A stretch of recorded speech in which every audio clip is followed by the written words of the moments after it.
welcome to another one of Sybil's Teacher Tips. Today we're going to focus on our kindergarten physical property student activity sheet. When you open up your pack, you will find that there is a copy of every single one of the student activity sheets. I encourage you to make copies for each of your students so that they can follow along and do the activities. We also have a Google slide deck available for you to make it really easy to do this as a class. Our first activity is called observations. What's great is that on our student activity guide, it talks to the students about what observations are. Go over these with your students and let them understand that as scientists, we make observations with our 5 senses. In this science class, though, we will not be using taste. That is very important for the students to understand. For the first part, the students are going to take a craft stick and a penny and make their observations. There are 2 different sheets so that the students can record their observations made on the craft stick and the observations made on the penny and put them next to each other. Remember, we are not tasting, so we want the students to think about, what does it look like? What does it feel like? What does it smell like? What does it sound like? If they tap it, does it make a sound? If they shake it, does it make a sound? Let them explore.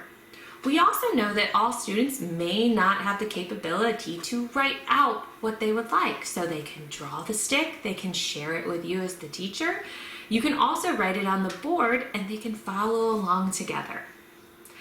The second part of the activity is comparing the craft stick to the penny. After they've made their observations, what are some things that are similar? What are some things that are different? So what's alike? What's different?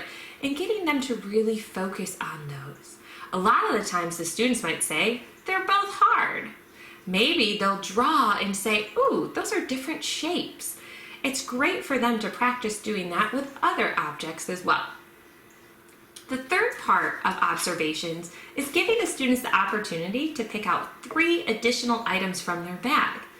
The second activity, colors, shape, and much more, allow the students to continue to practice their observation skills, but to sort all of their objects into groups. So I have all of the objects out of the bag here.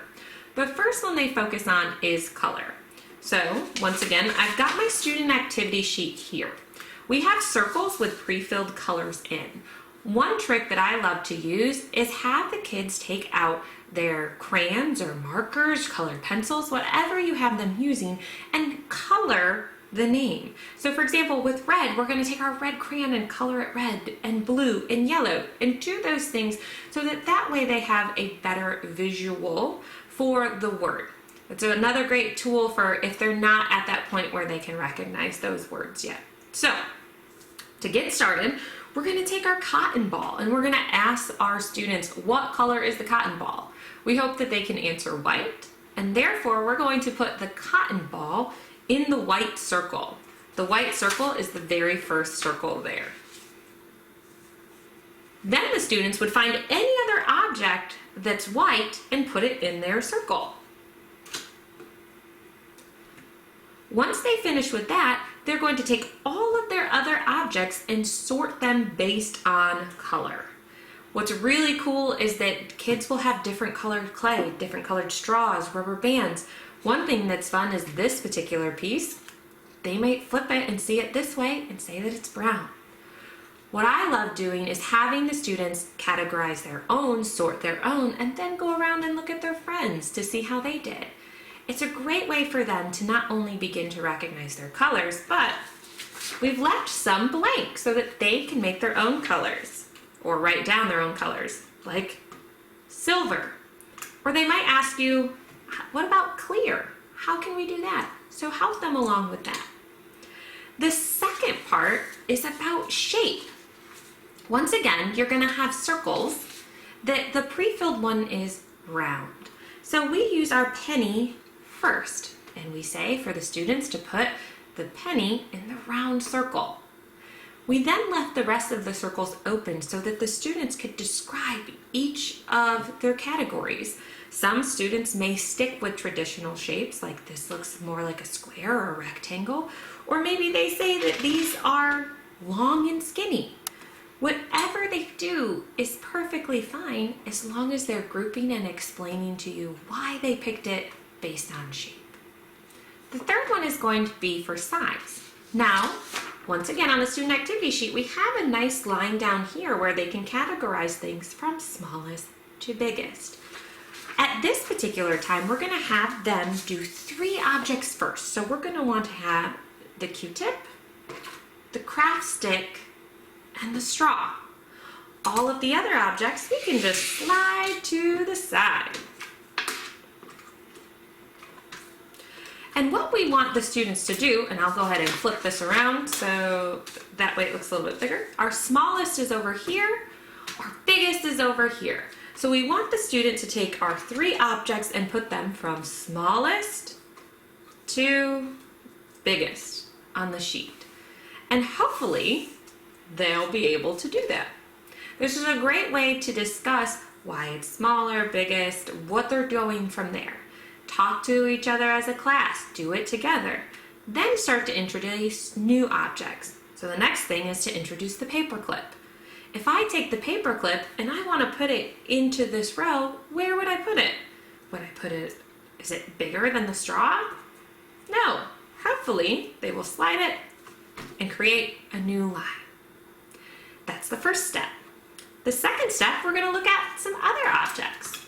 We're going to look at the penny, the piece of sandpaper, the cotton ball, plastic lid, rubber band, and clay, and one more, the construction paper.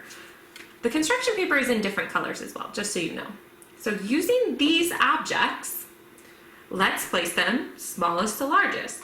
This is really interesting to watch the kids work through what they feel is smaller or bigger and how that looks.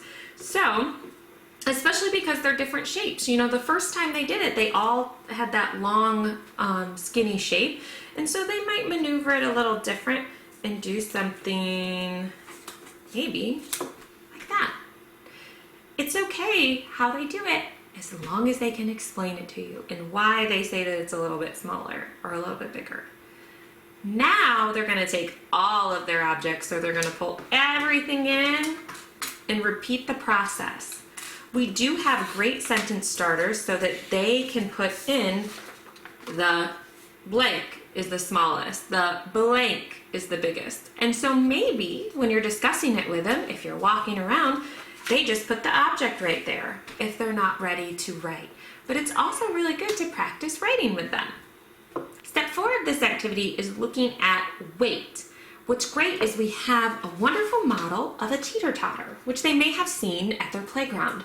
And what we like to explain to them is that the person who is on the ground weighs more. They are heavier. And so we want them, by looking at that picture, to be able to discuss that and tell you. So what we're going to do is have them create their own balance. And by doing that, they need to take their clay, they need to mold it into a shape. And just how you could see on there, there's also a great picture of what type of shape we want them to do.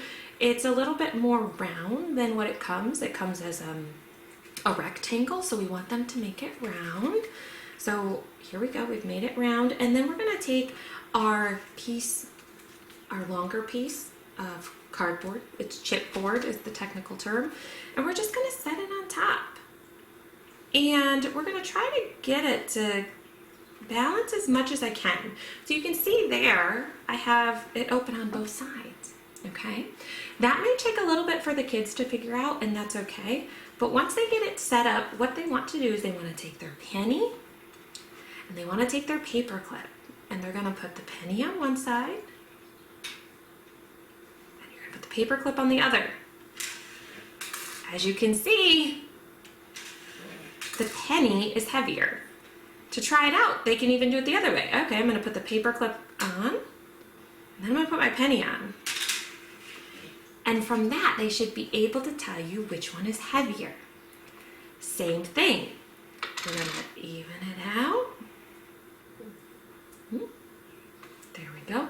Now we're gonna do the paper clip and the cotton ball. So if I put the cotton ball on, it goes this way. But as soon as I put the paper clip, it'll flip it back over. Have the kids try it both ways so that they can see which one weighs more. It's really fun to go through and have them test different objects using this fun little balance. So that's gonna be part 4. Part 5 is all about texture, having the kids touch, feel, and figure out what is the texture like. Once again, we give them the circles, and one of the ones that we give them is rough. And hopefully, when they touch it, they'll feel that the sandpaper is rough. But allow them to describe the texture. My favorite one is having them describe the texture of the clay. And so those are 2 questions we ask them. We ask them, 1, which object was rough? And describe the clay to us. Because the clay is a little different. They may stay soft, they may stay sticky. Doesn't matter. It's what they feel, which is great. The final one has to do with flexibility. And we have a wonderful little chart with a couple of the objects that describes, okay, flexible is bendy. We can bend something versus rigid, not bendy. And we give the name of each one we want them to try. So, for example, the straw. We have a big straw and a small straw. You can use either one, but to know that when they bend it, they can actually bend the straw, it doesn't break. Even the small one, right? So this small little one, I can bend it quite a bit. So we could put straw under flexible versus the craft stick. If we can't bend this, if we kept pushing it, it would break. So we would put that under not bendy. So they will do these 7 objects: the straw, clay, penny, Q-tip, paperclip, craft stick, rubber band. And that will finish up this particular activity. For the 3rd activity, the best material, we want students to figure out of all the objects in the bag, what would be the best material for 3 different scenarios: a pillow, a flagpole, and a bowl. So for the first one, a pillow, they want to take a look and first think about what they like about their pillow at home. Hopefully they say that they like that it's soft and it's comfortable. It's great. So out of all these materials, they would want to pick which one would make a good pillow and why. Tell us why. So they may grab the cotton ball and say, well, I like the cotton ball. I think it would be good because it's soft. Great. They would then take the cotton ball, make a little pillow out of it, and then place it on their student activity sheet as the pillow.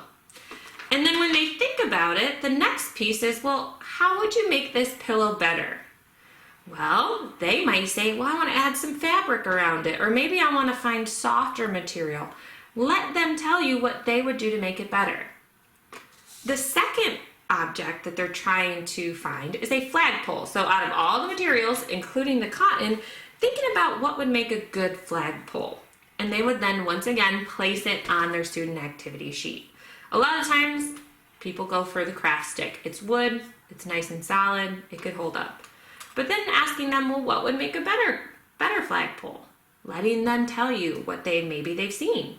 They might say metal if they've seen a lot of the flagpoles. And then the final thing is creating a bowl to hold water.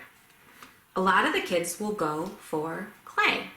Have them make a bowl and give them a little bit of water.